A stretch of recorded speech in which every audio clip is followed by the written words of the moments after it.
নবী আপনার উপরে সালাম, আপনার উপরে রহমত। আল্লাহ রাসূল ওই সময় তার গুনাহগার উম্মতদের ভুলেন নাই।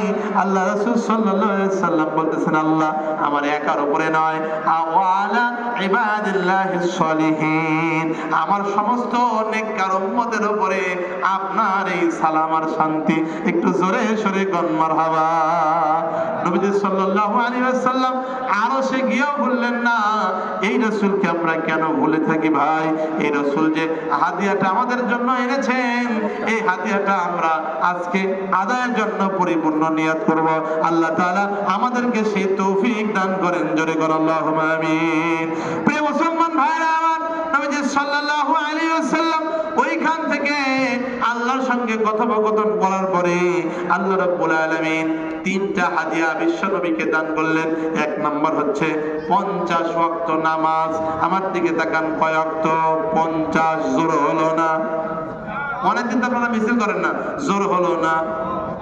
আরো জোরে, জোরসে বলেন। ওইখান থেকে 50 ওয়াক্ত নামাজ হাদিয়া দিল।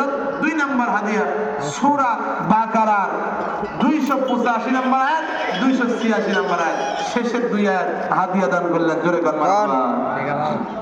3 নাম্বার পুরস্কার আল্লাহ রাব্বুল আলামিন বললেন, ইয়া রাসূলুল্লাহ আপনার উম্মতকে আমি জাহান্নামে দিব না। জোরে কর সুবহানাল্লাহ। উম্মতের মাগফিরাতের একটা গ্যারান্টি দিলেন। আপনার উম্মত যদি 5 ওয়াক্ত নামাজ পড়েন, রমজান মাসের রোজা করেন, আর অন্যান্য ফরজ ইবাদতগুলো যদি পালন করে, আমি আল্লাহ গ্যারান্টি দিলাম, অল্প যদি গুনাহ হয়েও থাকে আমার রহমতে মাফ করে দিয়ে আমি আল্লাহ তাদেরকে জান্নাতে পৌঁছায় দেব। জোরে কর সুবহানাল্লাহ। প্রিয় ভাই আমার, 3টা হাদিয়া নিয়ে নবীজি সাল্লাল্লাহু আলাইহি ওয়াসাল্লাম ওইখান থেকে জান্নাতের ভিতরে ভ্রমণ করলেন।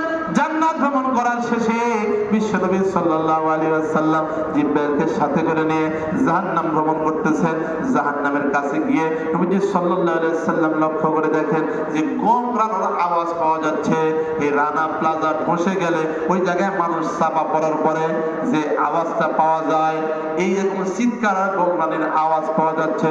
নবীজি বললেন, জিবরাইল এই আওয়াজটা কোথা থেকে আসে? আল্লাহ রাসূলকে জিবরাইল বলতেছে, হুজুর সামনে জাহান্নাম, ওই জাহান্নাম থেকে আওয়াজটা আসে। ভাই জিবরাইল জাহান্নাম থেকে দেখা যাবে? ভাই হ্যাঁ দেখা যাবে। জাহান্নামের যে আগুন, ওই আগুনের ভিতরে কি আমি রাসূল পুড়ে যাব নাকি? কয় না, আপনি যখন জাহান্নামের ভিতরে যাবেন দেখতে, তখন আপনার জন্য আগুনকে হারাম বানায় দেওয়া হবে। জোরে কোন সুবহানাল্লাহ। নবীজি সাল্লাল্লাহু আলাইহি ওয়াসাল্লাম জাহান্নাম দেখার জন্য ঢুকলেন। আল্লাহ রাব্বুল আলামিন তাকে দেখালেন। প্রথমে লক্ষ্য করে দেখলেন যে একদল জামাত, একদল লোক জাহান্নামের আগুনের ভিতরে হাবুডুবু খাইতে আছে। একদল লোক তার পাশে ভালো খাবার আছে, এর পাশে খারাপ খাবার আছে।